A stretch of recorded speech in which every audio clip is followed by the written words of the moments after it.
Korang tahu tak, kanser ni bukannya tak boleh dicegah langsung.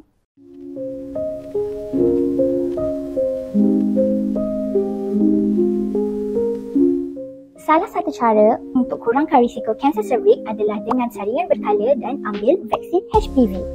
Tahu tak, HPV atau juga dikenali sebagai Human Papilloma Virus ini boleh jadi penyebab banyak kanser seperti kanser cervix, alat sulit, mulut dan hidung.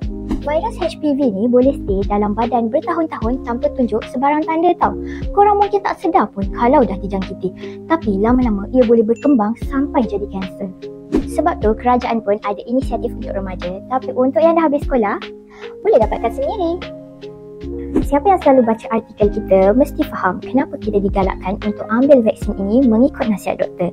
Sebab dia macam perisai yang bantu sistem imun kenal pasti dan melawan virus sebelum dia jadi masalah lebih besar.